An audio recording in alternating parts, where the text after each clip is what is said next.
Bismillahirrahmanirrahim. Assalamu alaikum wa rahmatullahi wa barakatuhu. I'm your host Farooq Khan and welcome to another episode of NAMF Senior Talk, a program that is funded by the New Horizons for Seniors program, the Government of Canada. In this program, we speak to a senior who has come to this country to find out their story from themselves. You know, what challenges and difficulties they faced when they came over here, and what are the challenges and and issues that they are facing now, and how their experience has been overall. Today we have a very wonderful guest. I know him for almost 30 years. Brother Khusro Khan, Assalamu alaikum, and welcome to the show. Okay, well, thank you for coming. And I'm pretty sure we are going to have a very interesting conversation. We go back a very long time. Yes. I think since the 90s. So tell me, Khusro, a little bit about your background. When you came to this country, how was your experiences? What challenges did you face? Sure, definitely. We go long time. And Auzubillahi minash shaitanir rajim, Bismillahir Rahmanir Rahim. All praises to be Allah's most merciful. Yeah, so it's I don't know where to start. It's like last century. Exactly. It looks like last century. I came 92 with my mom and 3 sisters. One of my sisters was here already. And we came and start from scratch. And actually I came after working 10 years in Saudi Arabia. Oh, okay. I used to manage a factory there Okay, in my mashallah. young age. And when I came here, I have options in front of me what to do. Okay. And to start from scratch, and that's what I did. I went to college. Okay. I did my diploma in IT full time. So Okay. I used to work in one of the packaging factory. So you were going both school and No, and working? actually I was working in the packaging factory first. Okay. So I was handling most of the machines there. Okay. Okay. So one day, I figured out it's not going to survive. $6.75. It's not going to Yeah, I work still for remember me. that. Yes. Yes. And then my wife was pregnant at that time. She was working. Oh, okay. So we decided, inshallah, why don't I go back to school while she is preparing for her pregnancy and after maternity. So that's exactly what happened. So one day I went to my And originally you came from Hyderabad. I'm originally from Hyderabad. Yeah. I left Hyderabad in '82. Oh, Then okay. I went to Saudi Arabia working in Riyadh for 10 years. So what cultural differences did you find between Hyderabad, Saudi Arabia and Canada when you came here? Because with most immigrant, and I can speak from my experience, when you come to this country, you have a very big culture shock in terms of language, in terms of social setup. Yeah, so for me, it's not like I came from Hyderabad, so I transitioned between Just- Saudi Arabia. So in Saudi Arabia also is something like multicultural place. Okay. Similar to, I would say, Canada, because in Canada you get to see, in India, Hyderabad, you see all Hyderabad is there, and maybe Yes. few different sectors, Yes, and the yes. same language, same food. Yeah. But when you go to Saudi Arabia, it's Yeah. like an international stage where you see all sectors, all religions, all Yeah. types of people. So for me, it's not a huge shock because I already transitioned in Plus you also had a family Exactly. here too, right? Yeah, but definitely it's a weather is a shock, but you know what? These are the good surprises I see. I get to see So how did more. you find the snow over here as Oh, compared to Saudi Arabia? Saudi Arabia is all very hot. I was So just I there came- last month, right? That's true. Yeah. I came from really hot 50 degrees Yes. and came here To and minus 50 degrees. minus 50 degrees and well, not minus 15 degrees, but it's pretty cold for me. Okay. But my first experience when I see the snow, because I was waiting for it, we came in April, and I'm waiting for snow. So at that Oh. time, I was sitting in one of the TTC bus at that time, Okay. and the snow started. And I said, oh, that's what it is, right? So I was actually watching the whole day. Oh, okay. The So you were snow's pretty falling. excited, right? Pretty excited. And after that, after a few years, you start to hate it, right? I would still like it. Oh, you still like it? Okay, But well, I you're try to exception avoid. to the rule. I will say that I never liked it in the last 40 years, right? Snow is something I could not get hold of. I do have some Okay, equipment but that's now, good. yeah. That's a good saying. Okay, so So that's one of the I would say weather but I find out the people here are nicer and honest, and they have policies to follow. They Okay. adhere to the laws. It's not more like the other countries. Okay, so but in terms of social relationship, yes, fine, people are very professional, honest, and everything. But in terms of social relationship, do you find it the same, level of courtesy, I will say understanding? Like for example, when you were in Hyderabad, or for example, in my case, I was growing up in Karachi in my early days, right? The kind of friendship you develop, when you are young and in those countries, it lasts you for the lifetime, right? Did you find a similar sort of thing, in your experiences over here with people, right? Or is it a bit different? It's a bit different. It's actually a lot different. People here more like they're engaged in their own family affairs. They're not, going out, and more like they're not going out of their way to help others or look after them. Because I told you, like we came here in '92. That was a recession, coming out from recession. Yes, yes. So at that time, I was looking for, can I get a job in Taco Bell? Can I job in McDonald's? That was so hard to get that. Yeah, yeah. So at that time, I was expecting that the community here would be coming out, providing somebody saying, oh, as a new immigrant, we have this for you, 1, 2, 3. Oh, okay. So now I feel like, because that's what I was doing for the last few years or last decade or couple of decades, how can I help somebody? How can I help? Even getting job, I used to work for Bell for 20 years. I work as a assistant joint director. Okay. At executive level. Alhamdulillah, I able to find a place for the people who just came, summer students or new immigrant or people coming out, new grads basically. And the same thing, my wife, she worked for UFT, and she tried to find a place, because that's what I do. And most of your time you have spent it in the East End over here in Scarborough. Scarborough, I cannot leave Scarborough. Oh, you cannot leave that. We used to call it Scarberia, actually. I cannot imagine living somewhere without. Oh, so you don't like going Mississauga or something, no, right? I don't see myself. Oh, you don't see yourself. Okay, yeah, exactly. So, yeah. Okay, so moving along. So you came over here. Obviously, you looked for a job, just like any typical immigrant, right? We all have to go through that same phases, right.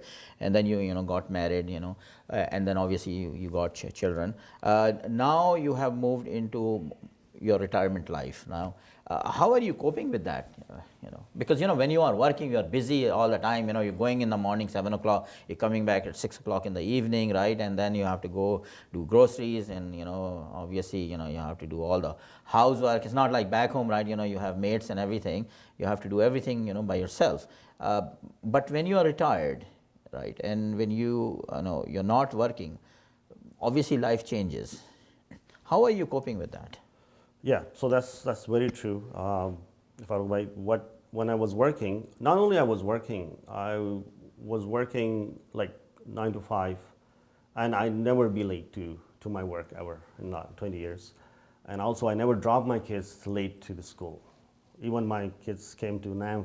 Yes, I remember for that. a certain yes, time, mashallah, they were. And went to Islamic Foundation. Yes. But I never.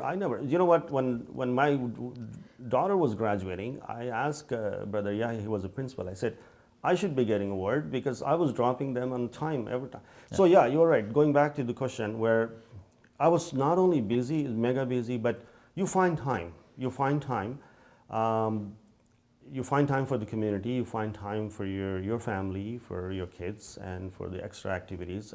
So yeah, that was very hectic, and that's one of the trigger that make me believe that I should be living a different life. I don't call it a retirement.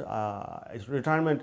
People use literally the meaning of retirement is you do nothing. No, actually, what I see is it's a different type of life, and you get further busy. My calendar is more busier than I used to go 9 to 5. 9 to 5 is I would say, is a getaway for you. Say, so I'm now going to work. You have involved yourself more in the community work, Correct. right? Yeah. Helping others. Correct. Oh, okay, mashallah. Just to let the audience know that Brother Khusro is the director of Islamic Foundation of Toronto, and you have been involved with the foundation for quite some time. Part of the work. Okay, so you are basically involved with the community work now. That's true. That's okay. true. So that keeps yourself busy, because a lot of the time when people go into retirement, right, they just sit on a couch, right, and watch TV all day, those sort of things, right, or read newspaper. But nobody reads a newspaper nowadays, right?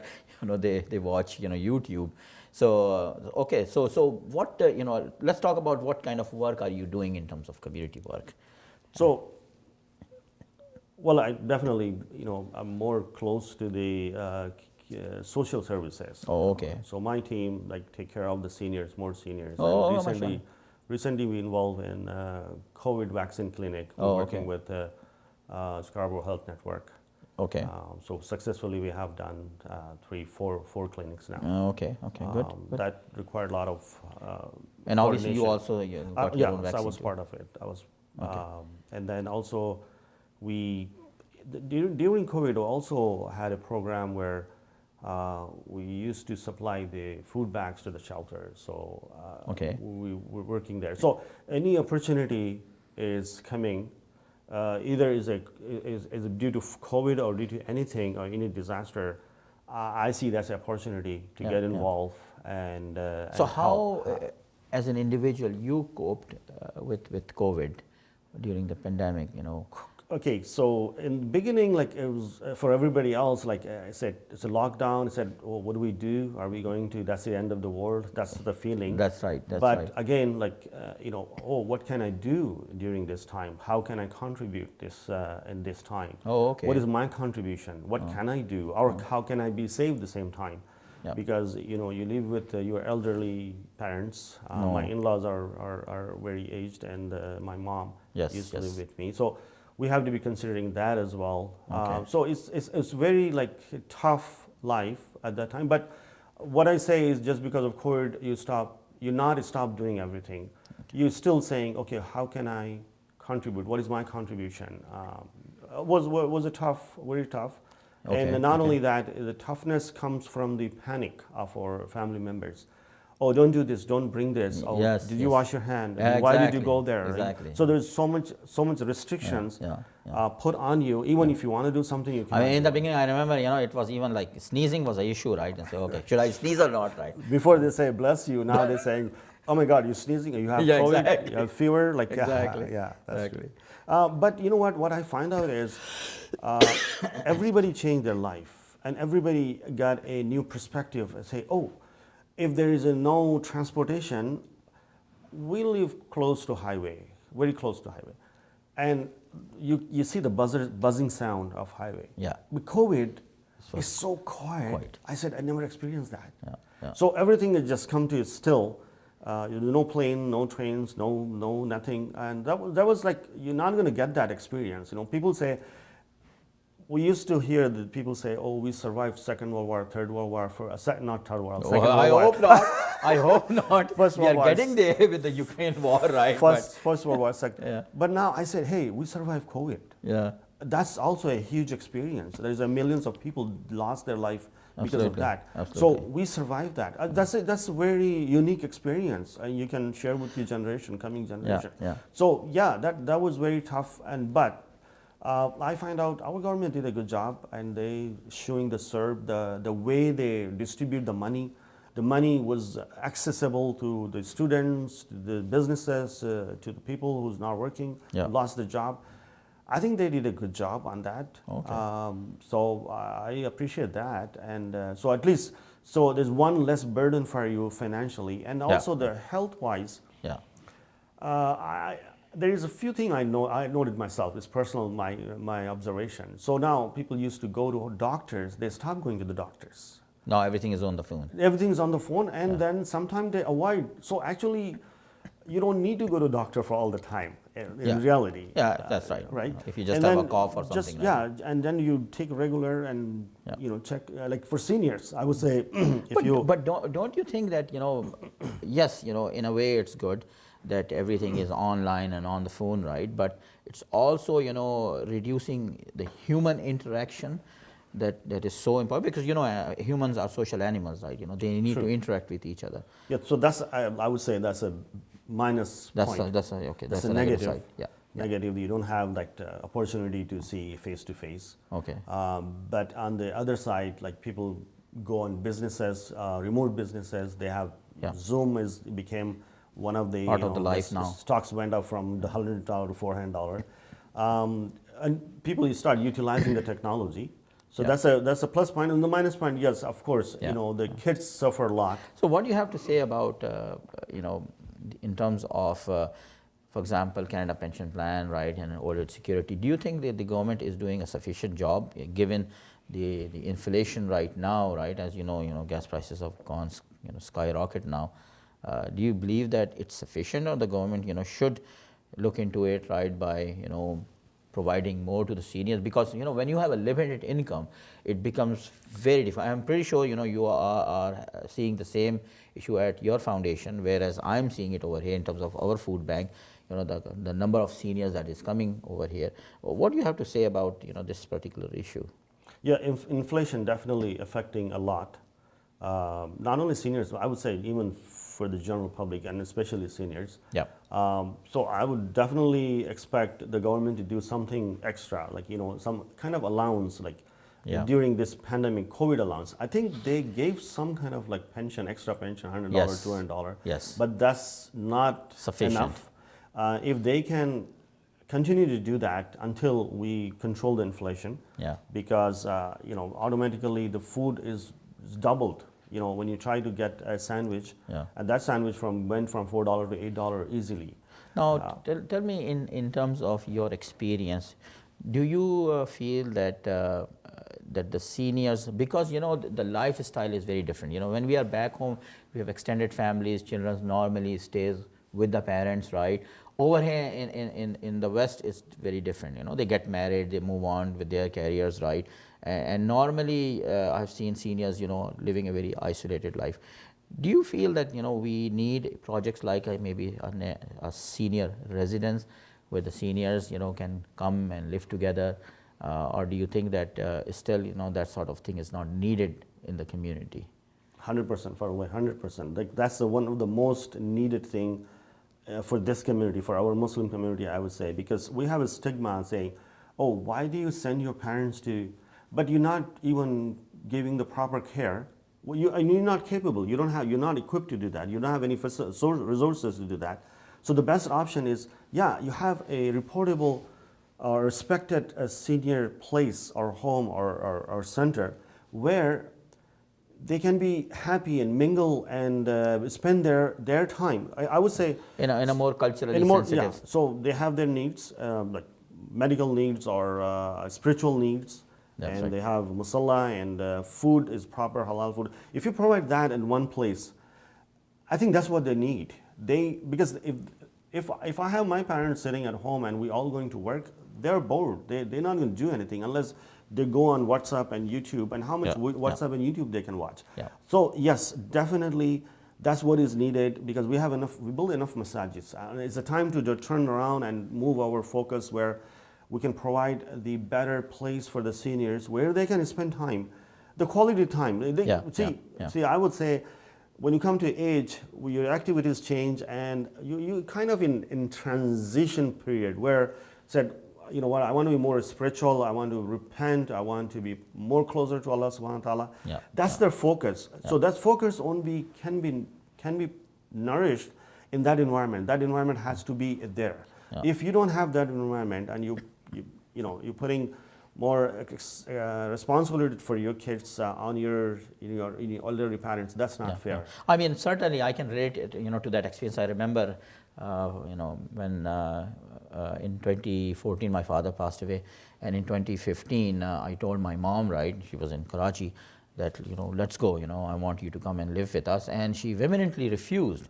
So for a moment, it was very difficult for me to understand, right, and then she said something to me that really hit me. And he goes to me and say, okay, you know what, if I come over there, what will I do? You will go to work, your wife will go to work, your children will go to school, and I will be left alone sitting in the basement, right? Here, I'm living here in Karachi, where, there are relatives, there are neighbors, there is, maid. I mean, over there, even the maid brings, 200 stories with her every day, right? So there is a social aspect. That's one thing I noticed over here. So you're telling me that in your experience dealing with seniors, you're also facing, such situations where they are socially isolated. We have dilemma. We need to fix that, and that's why we are more focusing on how can we take the seniors out for whatever reason, like just go out for coffee, go out for tea, go out for this cottage, that cottage, go to that beach. It's just I'll tell you, my mom just went out with her friends, and then they get a different type of news, which we Yeah. don't have it. And they say, Yeah. no, no, no, this is what's happening in Hyderabad, this is what's happening in India. So they create their own sources, and those news only come from those sources. So we need to provide that environment, Oh, which okay. is missing today. Okay. So All right. keeping our parents at home and thinking this we're doing a favor or we're doing something good, I think that's not correct, because we need to provide what they need. It's not like Yeah. what we can provide, because Yeah. we have, I would say, limited resources. Sure. I can do only so much. I can spend time with my parents only few hours, or Yeah. you know, latest I can, you know, take her out a couple of times. But what they need is that kind of environment. Sure. They can turn around and talk to their friends at the Yeah, same age yeah, and the yeah. same discussion. Like we cannot provide that. Okay. All right. Well, wonderful. Thank Yeah. you very much, Khusro. No It has problem. been a pleasure talking to you. Always. I think, you know, you have provided a great insight as to, you know, how you have had a transition, you know, from your younger age now, you know, towards the senior. Well, I wish you all the best, right? You know, and golden years. Well, you know, I hope that you have enjoyed today's program. Brother Khusro is definitely very well versed and well experienced, you know, in his field, and you know, we wish you all the best, and we are looking forward to speaking to you some other time, you know, on Definitely, these issues. anytime. Definitely, right? Until next time, this is your host Farooq Khan. Assalamu alaikum.